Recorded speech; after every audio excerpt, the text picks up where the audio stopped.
날입니다. 성스러운 주일 아침, 오늘도 주님 앞에 나와 예배하는 사랑하는 귀한 교우 여러분들에게 주님의 한량없는 은혜와 크신 축복이 함께하기를 소망합니다. 우리 옆 사람과 뒤에 분과 고개 숙이며 인사하십시다. 반갑습니다. 잘 오셨습니다. 주의 이름으로 축복하고 환영합니다. 앞에 분 뒤에 분 다 찾아보시고 감사합니다. 어떤 분이 여럿이 모인 자리에서 이런 질문을 하셨습니다. 여자분들이 들고 다니는 핸드백에 명품과 짝퉁을 구분하는 방법을 아는지 물어봤습니다. 여러분들은 명품과 짝퉁이 한눈에 구별이 되시는지요? 저는 모르겠습니다. 그런데 그 구별 방법은 비 오는 날 알 수가 있답니다. 갑자기 비가 오면 명품은 가슴에 품고 가지만 짝퉁은 우산 대용으로 머리에 쓰고 간다고 합니다. 명품은 100년, 200년의 전통, 장인정신, 거기에 혼이 담겨 있습니다. 그래서 명품을 만드는 기술자에게는 프로 정신이 담겨 있습니다. 절대로 어설프게 만들어내지 않는답니다. 여러분이 저 이천에 도자기를 만드는 공장을 한번 가보십시오. 도자기를 다 만든 후에 마지막에 뭘 찍습니까? 낙관을 찍습니다. 낙관을 찍기 전에 기술자의 마음에 안 드는 것은 다 깨버립니다. 우리 눈에는 하자가 없는 것 같은데도 사정없이 깨부숩니다. 그래서 사람들이 명품 하는지도 모릅니다. 저는 이런 생각을 한번 해봤습니다. 우리가 인생을 살면서 정말 프로 정신으로 명품 인생으로 산다는 것은 참으로 가치 있고 중요하구나. 어떤 사람이 아마추어와 프로의 차이를 비교했는데 그 항목이 무려 80여 가지가 달한다고 합니다. 80여 가지를 다 소개할 수 없고 몇 가지를 제가 한번 소개해 보려고 합니다. 프로는 기회가 오면 우선 잡고 보지만 아마추어는 생각만 하다가 기회를 놓칩니다. 기회 놓친 분들 많이 계시죠? 프로는 열심히 뛰면서 생각하지만 아마추어는 생각하고 나서 뜁니다. 프로는 행동으로 보여주지만 아마추어는 말로 보여줍니다. 프로는 남의 말을 잘 들어주지만 아마추어는 자기 말만 합니다. 프로는 지금 당장을 좋아하지만 아마추어는 나중에를 좋아합니다. 프로는 너도 살고 나도 살자고 하지만 아마추어는 너 죽고 나 죽자고 합니다. 프로는 항상 사람이 우선이고 아마추어는 일이 우선입니다. 프로는 길게 내다보고 아마추어는 눈앞의 것만 봅니다. 프로는 메모를 하고 아마추어는 듣기만 합니다. 이 정도만 할까요? 우리가 살아가는 생활도 그렇습니다. 여러분, 인생을 참 멋지게 스스로 프로처럼 명품처럼 사랑받고 존경받으며 살아가는 사람이 있습니다. 반면에 어떤 분은 참 인생을 우리가 자주 쓰는 용어처럼 찌질이처럼 살아가는 사람도 눈에 띕니다. 여러분, 기왕 사는 인생 명품처럼 그리고 프로처럼 좀 폼나게 멋있게 존경받으며 살 수 있기를 축복합니다. 신앙생활도 마찬가지입니다. 여러분, 어떤 분은요 신앙생활을 참 복잡하게 피곤하게 하는 사람이 있어요.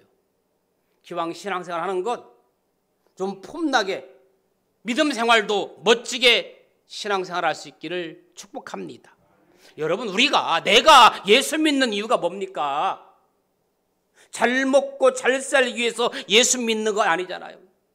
내가 예수 믿는 이유가 잘 먹고 잘 살기 위해서 예수 믿고 있다면 그 예수 믿는 것은 잘못 믿고 있는 거예요.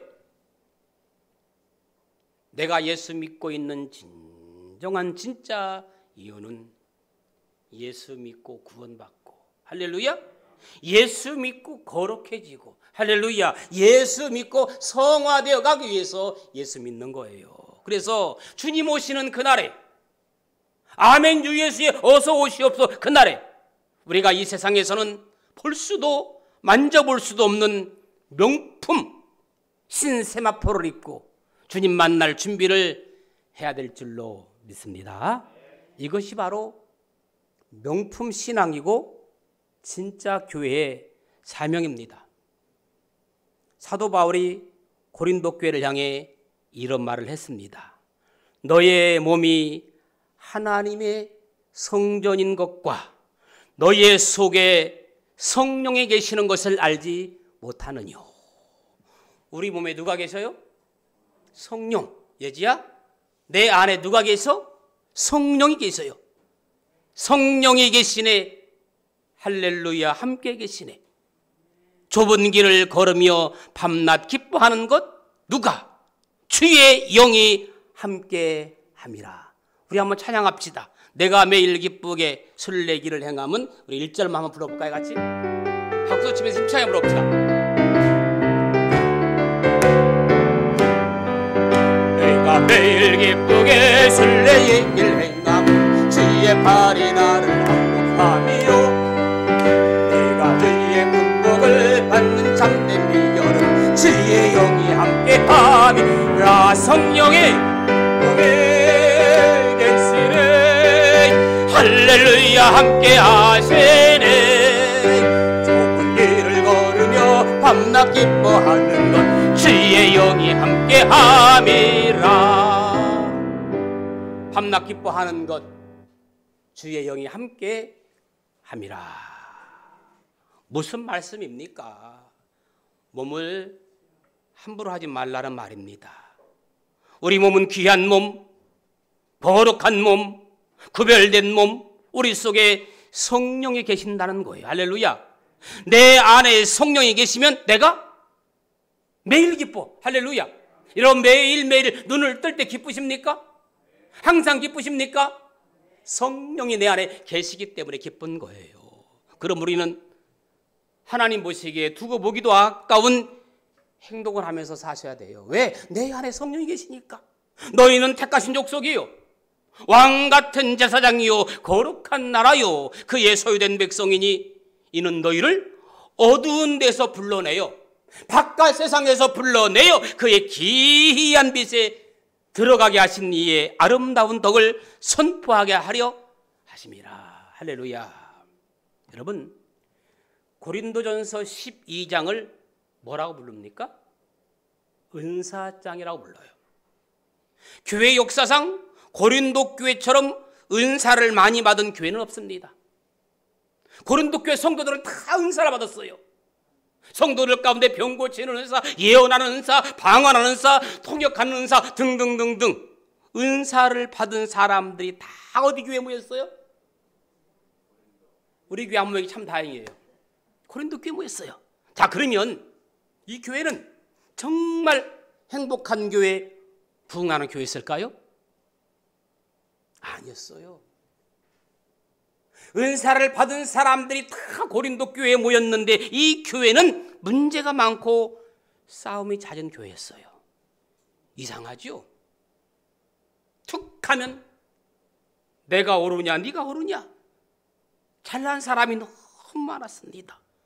너도 대장 나도 대장, 그러니 시끄러울 수밖에 없는 거예요. 여러분, 교회에 대장이 너무 많으면 쌈박질만 하는 거예요. 교회 대장은 누굽니까? 나는 목사님이라고 한 적 한 번도 없어요.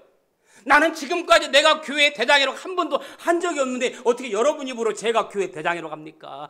항상 교회 대장은 누구예요? 할렐루야, 예수님이에요. 교회 대장, 우리의 삶의 대장은 예수님밖에 없다고 생각하는 교회는 다툴 이유가 전혀 없습니다. 우리 대장 되신 예수님이라고 입으로 고백하는 사람은 항상 승리의 길만 열려 있는 겁니다. 여러분, 이런 생각을 해봤어요. 국회가 왜 시끄러울까? 정치하는 사람들이 맨날 싸울까? 다 거긴 어떤 사람만 모였어요? 잘난 사람들만 모여서 그러는 거예요. 고린도 교회 성도들은 자기가 받은 은사가 제일 크다고 이야기합니다. 그래서 항상 분열이 생기고 다툼이 생기니까 시끄러운 거예요. 그렇다고 제가 은사를 부정하는 것 아닙니다. 여러분들 가운데 은사를 받으면 좋지요. 다 받지 말고 몇 분만 받았으면 좋겠어요.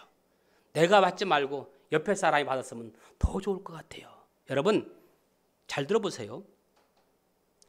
오늘 고린도 교회는 경건의 모양은 있는데 경건의 능력이 없는 거예요. 자, 여러분, 은사가 경건의 능력이라고 착각하지 마십시오.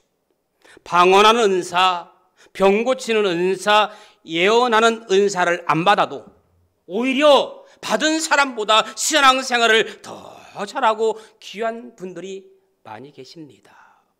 예수님은 고린도 교회를 향하여 이렇게 말씀하십니다. 너희 속에 성령이 있음을 알지 못하느뇨. 성령 없는 은사는 아무런 소용이 없다는 겁니다. 가장 중요한 건 너희 속에 뭐가? 성령이 있느냐. 여러분, 그리스도인의 영이 없으면 그리스도인이 아닌 거예요.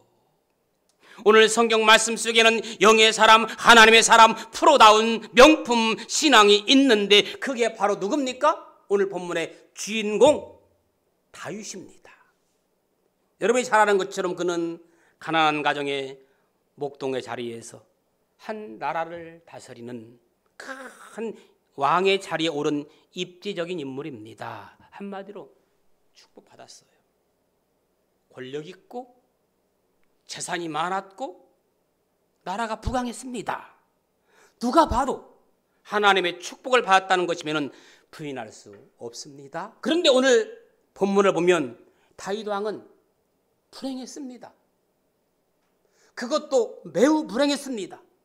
여러분이 아는 것처럼 그의 아들 압살롬에게 반역에 쫓겨서 피난을 하고 있습니다. 아들에게 쫓겨서 피난하고 있는 그 신세, 누구에게 뭐라고 말할 수 있겠습니까? 부끄러워서 말할 수 없는 조차입니다. 사람들은 다윗의 시대가 끝났고 압살롬의 시대가 왔다고 했습니다. 오늘 본문이니까 그 중에 시므이라고 하는 사람은 노골적으로 다윗을 내버렸습니다. 저주했습니다. 돌을 던졌습니다. 다윗의 부하들이 죽이겠다고 할 때 다윗의 대응 태도입니다. 여기에서 신앙의 저력, 가치가 나오는 거예요. 이 다윗에게는 겉모양만 화려한 것이 아니라 그 마음과 정신 속에 경건의 능력이 있었던 거예요. 할렐루야. 뭐가 있었어요? 경건의 능력. 오늘 저와 여러분들에게는 이 경건의 능력이 있어야 합니다. 한마디로 저는 그를 가리켜서 명품 신앙이라고 말씀을 드리고 싶습니다. 그래서 저는 오늘 제목을 프로다운 명품 신앙이라고 이렇게 제목을 한번 정해 보았습니다.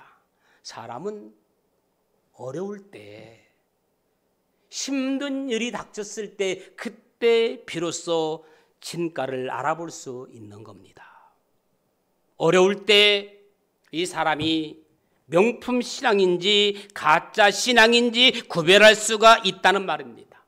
오늘 본문은 명품 신앙으로서 다윗이 어떠했는지 두 가지를 말씀하고 있습니다. 9절부터 11절에 있는 말씀 보면 다윗에게는 무슨 마음이 있었느냐 하면 너그러운 마음이 있었다고 했습니다. 한번 따라합시다. 너그러운 마음. 어떤 신앙이 명품 신앙이냐? 너그러운 마음을 갖는 사람, 감사하는 사람, 보응력 있는 사람, 그 사람이 바로 명품 신앙이라는 것이죠. 10절 11절만 같이 한번 읽어보실까요? 10절 11절 시작. 왕이 이르되 스루아의 아들들아 내가 너희와 무슨 상관이 있느냐? 그가 저주하는 것은 여호와께서 그에게 다윗을 저주하라 하심이니 내가 어찌 그리하였느냐 할 자가 누구겠느냐 하고 또 다윗이 아비새와 모든 신하들에게 이르되 내 몸에서 난 아들도 내 생명을 헤아려 하거든 하물며 이 베냐민 사람이랴 여호와께서 그에게 명령하신 것이니 그가 저주하게 버려두라. 내 몸에서 난 아들도 내 생명을 헤아려 하는데 누가 내 말을 듣고 누가 내 편이 되어 주겠느냐. 다윗의 심정, 다윗의 마음. 그러니까 나를 죽이든 살리든 그냥 내버려 두라는 얘기예요. 다윗은 그 누구도 저주하지 않았습니다. 다윗은 저주하는 시므온을 그냥 내버려 두었습니다. 자기를 내쫓는 압살롬을 그냥 내버려 두었습니다. 자기를 죽이려고 하는 사울 임금도 내버려 둡니다. 그는 어려운 일을 당할 때 그냥 내버려 뒀어요. 대응하지 않았습니다. 오히려 이런 어려움도 하나님이 주시는 것이라고 믿었습니다. 그렇다고 다윗이요 인생 포기했다는 말이 아니에요. 될 대로 되라 그렇게 말했던 것이 아니에요. 여러분 12절 한번 같이 볼까요? 12절 다윗의 고백입니다. 12절 한번 읽읍시다. 시작. 혹시 여호와께서 나의 원통함을 감찰하시리니 오늘 그 저주 때문에 여호와께서 손으로 내게 갚아 주시리라 하고 아멘. 여러분 어려운 일을 당할 때 다윗은 사람 보지 아니하고 하나님의 사랑을 바라봅니다. 여기 이렇게 나와 있어요. 혹시 여호와께서 나의 원통함을 감찰하시려니 혹시 여호와께서 나를 보고 내 억울함을 다 알고 계시니.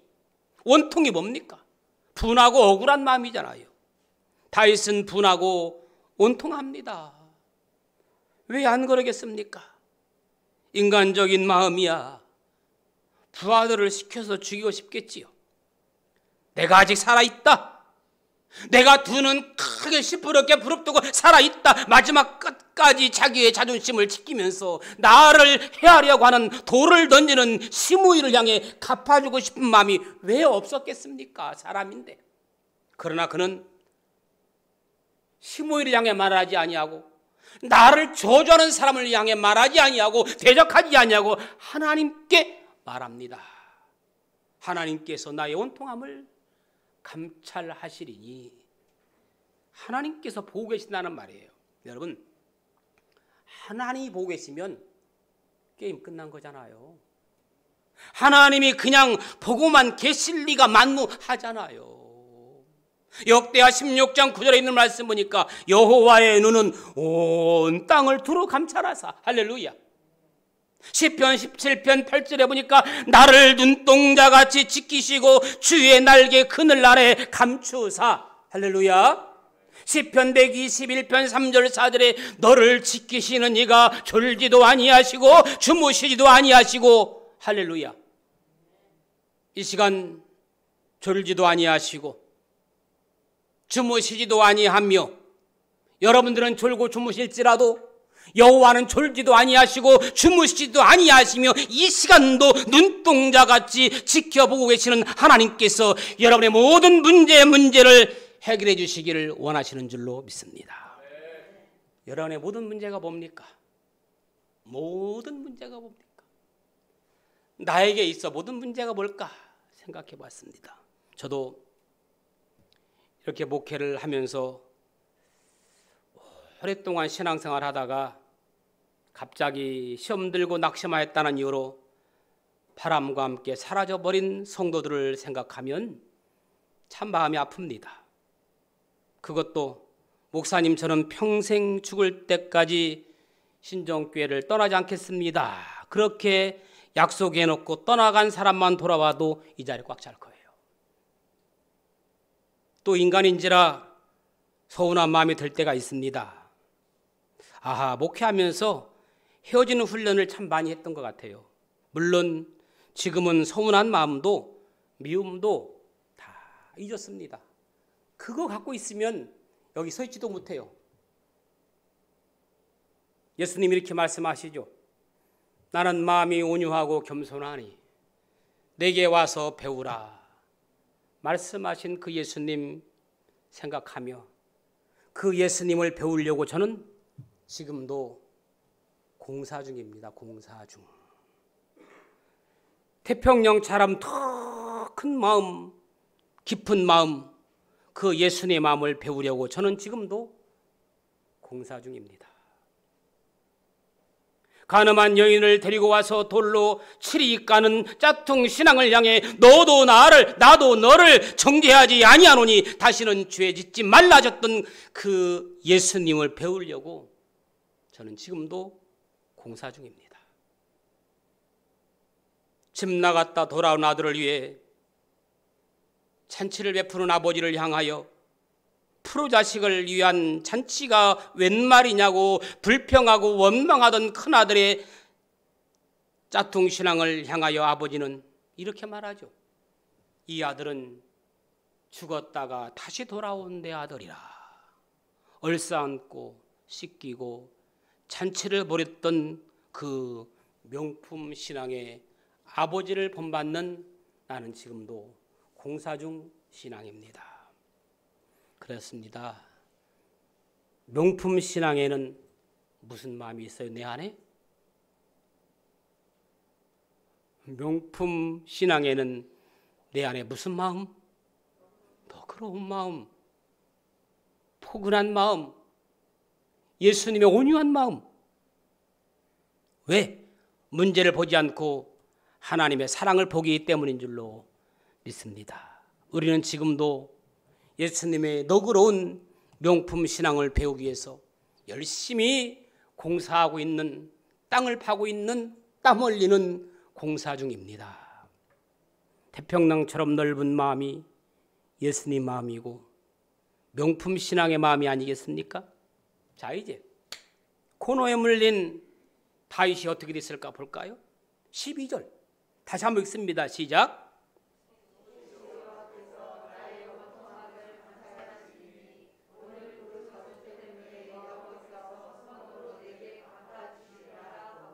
아멘. 다윗은 그냥 너그러운 마음으로 끝나는 것이 아니라 이에 악한 마음을 하나님이 합력해서 선을 이루실 줄로 믿었습니다. 그렇습니다. 명품 신앙은 주실 축복을 믿는 믿음입니다. 따라합시다. 주실 축복을 믿는 믿음. 앞으로 주님께서 나에게 주실 축복을 기대하며 설레인 마음으로 오늘 또 공사하는 여러분들의 마음. 결국 다윗의 믿음대로 하나님이 다윗을 축복하십니다. 압살롬이 죽지요. 그리고 다시 귀환을 하지요. 나이가 많아 끝까지 왕의 자리에 있다가 솔로몬에게 왕위를 맡기고 세상을 끝냅니다. 하나님이 갚아주신 줄로 믿습니다. 아멘.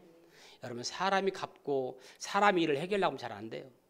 하나님이 해결하셔야 깔끔하게 완벽하게 멋지게 해결되는 줄로 믿습니다. 여러분, 지난 한 해 끙끙 앓고 있었던 것 아직까지 해결되지 못하고 지금까지 마음속에 있습니까? 하나님이 해결하시면 눈동자같이 지켜보시는 하나님께 맡기면 그 문제까지도 반드시 해결될 줄로 믿습니다. 요셉도 그렇습니다. 형들은 요셉을 버렸어도 하나님은 요셉을 버리지 않았습니다. 아브람도 조카 롯이 떠났어도 하나님은 아브람을 떠나지 아니었습니다. 예수님께서도 제자들에게 말씀하십니다. 세상 끝날까지 너희와 항상 함께 있으리라. 히브리서 13장 5절 내가 결코 너희를 버리지도 아니하고 떠나지도 아니하리라. 참된 믿음은 마음속의 생각에 그치는 것이 아니라 생각을 행동으로 옮기는 거예요. 우리와 함께 하시며 우리의 삶을 돌보시는 하나님의 은혜를 기억하고 그분을 신뢰할 때, 아멘, 그분을 믿고 신뢰할 때 모든 것을 제로 상태로 만들고 다시 시작할 수 있습니다. 이제 우리의 신앙이 적어도 아마추어 신앙이 아니라 프로가 되어야 합니다. 여러분, 아마추어는요 조금만 힘들어도 포기합니다. 지칩니다. 그러나 프로는 포기하지 않습니다. 힘들어도 인내하며 참아냅니다. 우리의 신앙이 믿음으로 인내하는 정말 명품 신앙 될 수 있기를 예수님의 이름으로 축원합니다. 어떠한 어려움이나 방해나 박해가 있어도 끝까지 사명 감당하고 아름다운 열매를 맺어야 돼요. 열매를 보면 알지니라고 했잖아요. 나쁜 열매를 맺으면 절대 안 되겠지요. 나쁜 열매를 맺으면 어떻게 됩니까? 주님으로부터 버림받고 책망을 받게 됩니다. 열매 없는 나무가 되어서도 안 되고 추한 열매를 맺어서도 안 됩니다. 어떠한 상황 속에서도 하나님이 기뻐하시는 아름다운 열매를 많이 맺어야 하나님을 기쁘시게 하고 하나님의 예수님의 제자가 되는 것입니다. 요한복음 15장 8절 너희가 열매를 많이 맺으면 내 아버지께서 영광을 받으실 것이요 너희가 내 제자가 되리라. 사랑 여러분, 금전에는 열매를 주렁주렁 많이 맺어서 이웃에게 나누어주고 많은 사람들에게 나누어줘서 정말 아름다운 예수님의 제자가 될 수 있기를 축복합니다. 여러분 힘들고 어려운 일을 당할 때 하나님이 나와 함께 하심을 믿으시기 바랍니다. 아멘. 리빙스턴 선교사가 아프리카 오지에 선교를 하면서 사나운 맹수를 만나고 문맹 무지한 원주민들을 만나도 그의 목숨을 살려주시고 건져주셨던 것은 하나님이 함께 하심을 믿었기 때문입니다. 하나님의 축복을 믿는 그 신앙 때문에 살았다는 겁니다. 어쩌면 오늘 저와 여러분들이 이렇게 건강하게 살아있고 예배할 수 있는 것은 믿음 때문에 나의 고귀한 신앙 때문에 여기까지 온 줄로 믿습니다. 사랑하는 교회 여러분, 하나님은 우리의 기도에 크게 더 크게 응답해 주실 줄로 믿습니다. 하나님은 우리의 헌신에 놀라운 응답으로 축복해 주실 줄로 믿습니다. 우리가 살면서 꼭 필요한 것도 있지만 없어도 될 만한 것들이 있더라고요. 그냥 없어도 될 만한 것은 무시해도 됩니다. 여러분, 명품 핸드백 못 들었다고 해서 못 사는 거 아니잖아요. 커다란 아파트 살지 못했다고 우리 인생 끝나는 것 아니잖아요. 우리의 인생의 진정한 축복이 어디 있느냐? 먹고 사는 것이 아니고 하나님이 나와 함께 하시고, 아멘. 내가 그 사랑 안에, 그 믿음 안에 사는 것이 진정한 축복인 줄로 믿습니다. 이제 저와 여러분들의 신앙이 명품 신앙, 프로다운 정신의 신앙으로 우뚝 정상에 설 수 있기를 축복합니다. 비바람아 불어라, 동남풍아 불어라, 서풍아 불어라. 나는 예수님 바라보며 나아간다. 너그러운 마음과 하나님의 축복을 믿는 마음, 이제는 먹고 마시는 것을 자랑하지 말고 너그러운 마음과 나에게 주실 축복을 믿는 믿음을 자랑하는 명품 신앙으로 거듭나기를 예수님의 이름으로 축원합니다. 좋으신 아버지 하나님, 나에게 너그러운 마음과 하나님의 축복을 믿는 믿음 주심에 감사합니다. 이제 주님이 주실 축복을 믿는 믿음을 자랑하는 명품 신앙으로 살게 하여 주옵소서. 예수님의 이름으로 기도합니다.